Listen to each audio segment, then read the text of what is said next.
حیدرآباد میں اس نے ایک ہوٹل میں رہائش پذیر ہوا وہ، اور 4 ملزمان جو تھے اس کے ساتھی وہ مرید کے اور شیخ پورہ سے آئے۔ ملزمان جو تھے انہوں نے 5 دن تک ماتلی میں جا کے اس واردات کی ریکی کی، اور واردات کے دن جو ہے وہ شکیل اور عبید، سجاد، یہ لوگ تینوں جو ہے وہ ماتلی روانہ ہوئے۔ انہوں نے وہاں پہ ٹارگٹ کلنگ کی، اور عمیر اور سلمان یہ حیدرآباد میں ہی رہے، اس ہوٹل میں ہی رہے، اور وہاں سے وہ اس واردات کو ہینڈل کرتے رہے۔ بیرون ملک سے جو سنجے ہے وہ ان کے ساتھ اس دوران مسلسل رابطے میں رہا۔ واردات کے بعد جو سلمان ہے وہ کراچی ایئرپورٹ کے تھرو ہی پہلے خلیجی ملک گیا، پھر وہاں سے وہ نیپال فرار ہو گیا۔ تفتیش کے دوران سی ٹی ڈی نے یہ بھی پتہ چلایا کہ رو نے اس واردات کے لیے بہت خطیر رقم خرچ کی، اور بینکوں اور مختلف ذرائع سے انہوں نے یہ پیسے بھیجے۔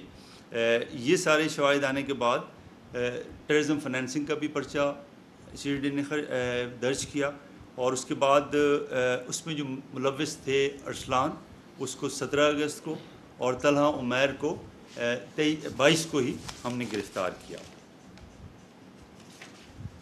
ملزمان سے جو ہے وہ واردات میں استعمال کرنے والے دونوں پسٹل 9mm اور 30 بور وہ برآمد ہوئے، 125 موٹر سائیکل بھی برآمد ہوئی، اور ان کے موبائل فونز بھی برآمد ہوئے جو کہ اس ٹائم پہ انہوں نے یوز کیے۔ اس دوران ہمیں یہ بھی پتہ چلا ہے کہ رو نے ایک علیحدہ پسند تنظیم اس کو بھی استعمال کیا سہولت کاری کے لیے۔ اس کے اوپر مزید تفتیش جاری ہے، اور انشاءاللہ ہم اس میں مزید گرفتاریاں بھی کریں گے۔ یہاں میں ایک بات ضرور ایکسپلین کرنا چاہوں گا کہ اس طرح کی جو ایکسٹرا ٹیریٹوریل کلنگ ہے وہ انٹرنیشنل لاء میں اسٹیٹ سپانسرڈ ٹیررزم کے کھاتے میں آتی ہیں، اور بھارت کی جو خفیہ ایجنسی ہے یہ کوئی ان کی پہلی واردات نہیں تھی، انہوں نے پہلے بھی اس طرح کی کارروائیاں کی ہیں مختلف ممالک میں، اور ان کی اس میں ملوث ہونا ثابت ہوا ہے۔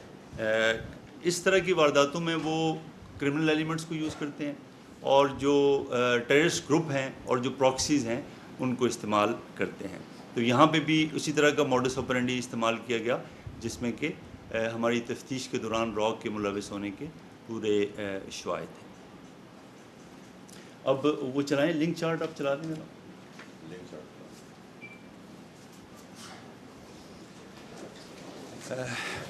کہاں پہ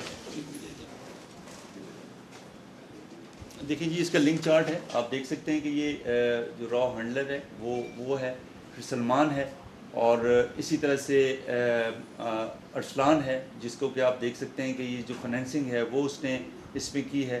باقی جو عمیر ہے جو کہ اس کے ساتھ ہی ہینڈلنگ میں تھا، اور باقی جو ٹیم ہے آپ دیکھ سکتے ہیں کہ ان کے بھی، اور یہ ٹیکنیکل لنکیجز بھی اور باقی سارے لنکیجز بھی ہم نے اس میں ثابت کیے ہیں۔ نیکسٹ، اس میں یہ دیکھیں ہمارے پاس ٹریول ہسٹری بھی ہے جو ملزمان نے جس طریقے سے وہاں سے سفر کیا۔ نیکسٹ، آگے چلیں۔ یہ جو را ہینڈلر ہے اور را ایجنٹ ہے جس نے اس پوری کارروائی کو ہینڈل کیا، اس کی جو دستاویزات ہیں وہ ساری کی ساری ڈیٹیلز بھی ہمارے پاس آ گئی ہیں۔ نیکسٹ، ہاں انڈین پاسپورٹ بھی ہے، وہاں کی آئی ڈی بھی ہے، یہ سارا ہمارے پاس تفتیش کے دوران ہم نے یہ انرتھ کیا ہے۔ نیکسٹ، یہ وہاں جو اس کی بینک ڈیٹیلز ہیں وہ بھی ہم نے انرتھ کی ہیں۔ نیکسٹ، آگے چلیں۔ یہ جو کانٹیکٹس ہیں جو کہ ہم جو ملزمان ہم نے پکڑے ہیں ان کے ساتھ جو اس کے روابط ہیں وہ بھی ہم نے ٹیکنیکل طریقے سے ان کو ثابت کیا ہے۔ نیکسٹ، یہ ان کی بکنگ بھی وہاں سے کرائی گئی، ٹکٹس بھی وہاں سے بھجوائے گئے جو ایجنسیز ہیں، اور ان کے بھی جو آگے روابط ہیں وہ بھی ہمیں پتہ چلے ہیں جو ٹریول ایجنسیز ہیں۔ نیکسٹ، شکریہ جی۔ Question answer. یہ بتائیے گا جو آپ نے پورے انکشافات کی گرفتاریاں اور یہ جو انکشافات ہیں یہ بہت اہم ہیں، تو گرفتار ٹارگیٹ کلرز کے جو اعترافات ہیں کس طرح بھارت کے دہشت گردی کی سربراہ میں اقدامات کر رہے ہیں؟ دیکھیں جی، یہ تو ہم چونکہ سی ٹی ڈی ہیں، ایک لوکل تفتیشی ادارہ ہیں، تو ہمارا کام تو دیکھیں اس حد تک ہے کہ ہم تفتیش کریں، کیس کی پراپر تفتیش کریں، اور اس میں جو بھی شواہد ہیں اور جو لنکیجز ہیں ان کو ثابت کریں۔ تو تو میں یہ سمجھتا ہوں کہ ہم نے کیس کی تفتیش کے حوالے تک ہم نے وہ ساری چیزیں ثابت بھی کر لی ہوئی ہیں، وہ جمع بھی کر لی ہوئی ہیں. اب اس کیس کو جو آگے اٹھانے کا ہے وہ گورنمنٹ آف پاکستان کا ہے. پہلے بھی اٹھایا گیا ہے یہ معاملہ مختلف فورمز پہ، اور وہ چیزیں آگے دی گئی ہیں. میرا خیال ہے کہ اس کیس میں بھی جس طریقے سے ہم نے ایویڈنس اکٹھا کیا ہے اور جو لنکیجز ثابت ہوئے ہیں، یہ اپروپریٹ فورم سے اٹھایا جائے گا. اچھا سر، یہ بتائیے گا کہ بھارت کی جانب سے ٹارگٹ کلنگ کی مالی معاونت اور منصوبہ بندی خطے میں امن و استحکام کے لیے کس طرح خطرہ ہے، اور اس پر پاکستان عالمی برادری سے کس رد عمل کی توقع کر رہا ہے؟ دیکھیں یہ مسئلہ ہر طرح سے اٹھایا جائے گا. ٹیررسٹ فنانسنگ کے انٹرنیشنل ادارے ہیں، ان کا ایک طریقہ کار ہے، یہ سارا وہاں پہ کیا جائے گا. اور یہ دیکھیں کوئی نئی بات نہیں ہے، اس سے پہلے بھی مختلف وارداتوں میں ان کی انوالومنٹ ثابت ہوئی ہے اور اس کیس میں بھی ثابت ہوئی ہے. اچھا، اس میں ماضی میں بھی پریس ریلیز جاری کی گئی، اس میں یہ بتایا گیا تھا کہ ڈگلوڈ سے 4 دہشت گرد جو ہے وہ اسی کیس میں پکڑے گئے. اس کیس میں بتایا گیا تھا کہ 125 موٹر سائیکل تھی اور 3 دہشت گرد ہوتے انہوں نے نشانہ بنایا تھا. تو کیا ان میں سے مرکزی جو ملزمان ہیں وہ بھی پکڑے ہیں، یا جو پہلے 4 ملزمان کی نشاندہی کی تھی وہ تھے؟ کلیریفیکیشن تھوڑی سی کرتے ہیں. دیکھیں وہ وہی ملزمان تھے، کیونکہ جب ہم نے وہ پکڑا تو وہ دیکھیں ٹیکنیکل بنیاد پہ تھا. ان کی پھر آگے جو انوالومنٹ ہے، مثلا 4 ملزمان پکڑے جاتے ہیں تو اس میں کون کہاں پہ تھا اور کس کا کیا رول تھا، وہ تفتیش کے دوران واضح ہوا. اور وہ چیز پھر ویریفائی ہوتی ہے آپ کی، چونکہ ہمارے پاس فوٹیجز بھی تھی اور ہمارے پاس عینی گواہ بھی تھے، تو انہوں نے ثابت کیا، جیسے میں نے آپ کو بتایا کہ 3 ان میں سے 3 ملزمان سجاد، شکیل اور عبید وہ وہاں موقع پہ موجود تھے، اور جو دوسرے لوگ تھے وہ حیدرآباد میں سے وہ ڈیل کرتے تھے. تو وہ بالکل وہ لوگ بھی پکڑے گئے ہیں جو وہاں پہ موجود تھے، ان کی عینی گواہوں کی میں بھی وہ پہچانے گئے ہیں. اور اس کے علاوہ یہ ہے کہ ان کے پاس سے جو چیزیں ملی ہیں وہ بھی وہاں استعمال ہوئی ہیں. ایمٹیز ملے، وہ میچ ہوئے، تو وہ سارا پورا کا پورا ایویڈنس اکٹھا کیا گیا.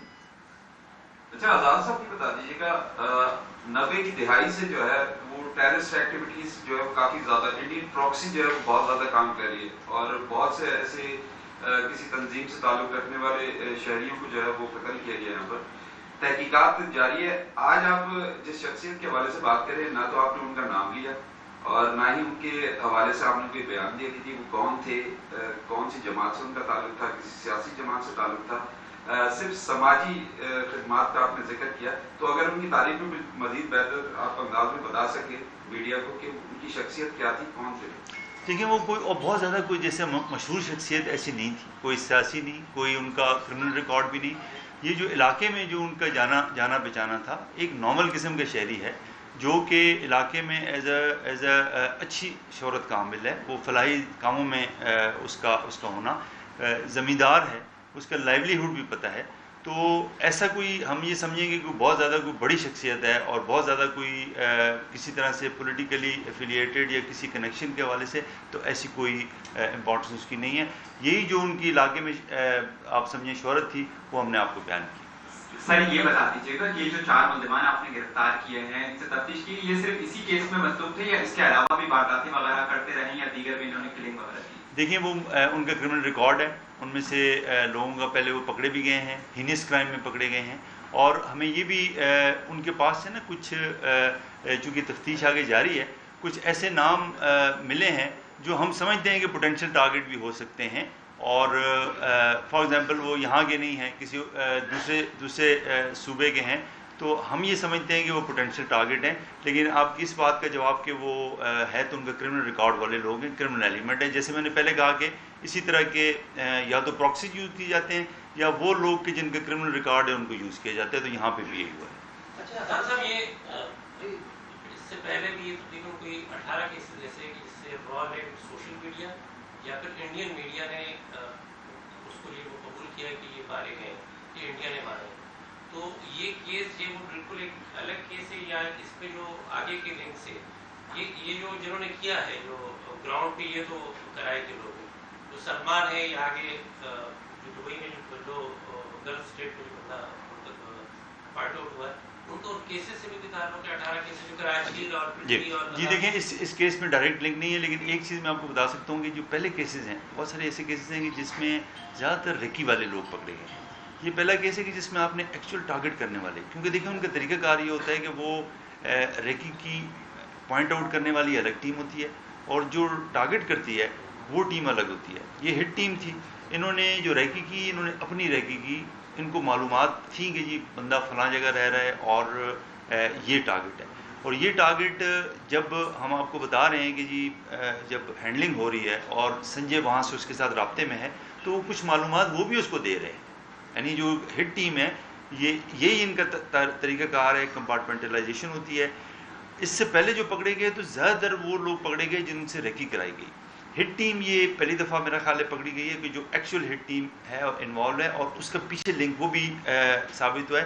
تو اس حوالے سے یہ سگنیفیکنٹ ہے. سلمان کی لانے کے لیے کوئی کوشش ہو رہی ہے پاکستانی سٹیزن؟ جی بالکل اس کی جگہ کوشش بھی ہوگی. جیسے میں نے آپ کو بتایا کہ جی وہ واردات کے بعد ہی وہاں پہنچا ہے اور اس کے بعد نیپال فرار ہو گیا. تو وہ ایک پروسیس ہے، وہ ہم کریں گے اور ضروری بات ہے کہ اس کی گرفتاری کے لیے ہم ساری کوششیں کریں گے. اچھا فیضان صاحب یہ فرمائیے گا کہ ظاہر بڑی اچیومنٹ ہے، ماضی میں بھی اس طرح کے بڑے بڑے جو بھارتی ملوث پکڑے گئے، پروسیکیوشن میں اصل میں ایشو آپ کو آتا ہے وہاں آپ نے بڑی کامیابی کی ہے، لیکن کیا آپ اتنے کانفیڈنٹ ہیں کہ عدالت ان کو باعزت نہ بری کر دے؟ کیونکہ ماضی میں دیکھا ہے ہمیں عدالت نے ان کے کرائے کے پیسے بھی دیے ہیں. بھارتی خفیہ ایجنٹ بڑا خطرناک ہے جی، آپ بے گناہ یہ پیسے لیں اور کیا ہے. تو اصل آپ کو چیلنج میرے خیال سے اس کو ثابت کرنے میں وہ پیش آئے گا، اس کی تیاری. اور نیکسٹ سر شاید اس سے ریلیونٹ نہ ہو، لیکن سی ٹی ڈی پنجاب میں شاید یہی ایشو ہے جس کی وجہ سے وہ فیصلہ موقع پہ ہی اور درمیان میں کر رہے ہیں، جس کی وجہ سے امن و امان بھی کافی بہتر ہوا ہے. ایون کہ ریپ کیس بھی ہوتے ہیں تو وہ شاید اس کو زیادہ بھی نہیں دیتے اور وہ مقابلے میں تو وہ سوچ بڑی وہاں ایک پازیٹیو اور کامیاب رہی ہے. تو وہ تھوڑا سا یہاں دیکھیں میں اس کے اوپر بات نہیں کرنا چاہوں گا، لیکن میں یہ ضرور کہوں گا جو پروسیکیوشن والی آپ نے جو بات کی ہے اس میں ہے یہ کہ یہ ذرا چونکہ ٹرانس نیشنل ٹیررزم ہے. دیکھیں یہ ایکسٹرا ٹیریٹوریل کلنگ ہے، یہ اس کے تانے بانے کچھ یہاں ہیں اور کچھ وہاں ہیں. ایسے جو بھی کیسز ہوتے ہیں کہ جو باہر سے ہینڈل ہوتے ہیں ان میں ہمیشہ پروسیکیوشن میں مسائل آتے ہیں. یا تو کیس دیکھیں سارا کا سارا یہاں کا ہے، سارے ایویڈنس یہاں کے ہیں تو وہ تھوڑا سا کیس ریلیٹیولی آسان ہوتا ہے. جن میں اگر باہر سے ہینڈلنگ ہوتی ہے تو اس میں بڑا ڈیفیکلٹ کیس ہوتے ہیں، ان کو ثابت کرنا، اس میں ساری چیزوں کو جوڑنا مشکل ہے. تو یہ ساری چیزیں ہمارے سامنے ہیں، لیکن ہم اپنی پوری اچھی ٹیم ہم نے لگائی ہوئی ہے، پوری ہم کوشش کر رہے ہیں. انشاءاللہ ہم اس کی سکسیزفل پروسیکیوشن کریں گے اور ان کو سزا دلوائیں گے. اور ہماری کوشش یہ ہوگی کہ دیکھیں ہم سزا دلا کے ڈیٹرنس قائم کریں انشاءاللہ. آزاد خان صاحب ہمیشہ ہم دیکھتے ہیں کہ پاکستان جب مضبوط ہونے جاتا ہے بھارت پاکستان کے عام شہریوں کو شہید کرواتا ہے. تو بھارت کو آخر ہم سے کیا خوف ہے کہ ہمارے عام لوگوں کو بھی بم دھماکوں میں شہید کرا دیتا ہے، کبھی بلوچستان میں، کبھی سندھ میں، کبھی پورے پاکستان میں وہ دہشت گردی پھیلاتا رہتا ہے. دیکھیں یہ ہائبرڈ وار ہے اور میں نے جیسے آپ کا ذکر کیا نا کہ اس کو اس کانٹیکس میں ضرور دیکھیں گے. 9-10 مئی کے بعد ایک فرسٹریشن کا ماحول ہے.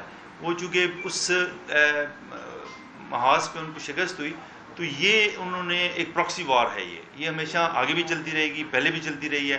تو وہ اس اپنا آپ سمجھیں کہ فرسٹریشن کے ہی نتیجے میں، اور اس کیس میں اس کو اگر ٹیکنیکلی دیکھوں تو میں یہ سمجھتا ہوں کہ یار یہ واردات بہت زیادہ اس فرسٹریشن میں کی گئی ہے جس میں کوئی ایسی تانے بانے رہ گئے جن کی بنیاد پہ یہ ٹریس ہوئی.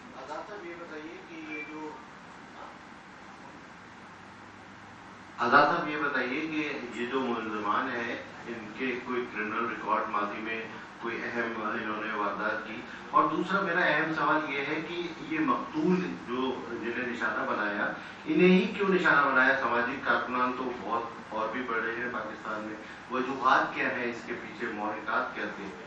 دیکھیں وہ ان کی ٹارگٹ لسٹ ہے جن کا کہ بہت زیادہ دیکھیں کہ اصل میں تو انہوں نے پروپیگنڈا کرنا ہے نا اور اسی چیز کو ہائی لائٹ کرنا ہے. تو ایسی دیکھیں کوئی بھی ایسی چیز نہیں ہے کہ جو ہم کہیں، وہ تو دیکھیں ان کی ٹارگٹ لسٹ ہے. لیکن یہ ہم کہہ سکتے ہیں کہ یہ عام شہری ہیں اور ان کو اسی بنیاد پہ کر کے، اور آپ پھر پروپیگنڈا تو دیکھیں پروپیگنڈا ہے نا. آپ نے پھر یہ بھی دیکھا کہ کراچی بھی فتح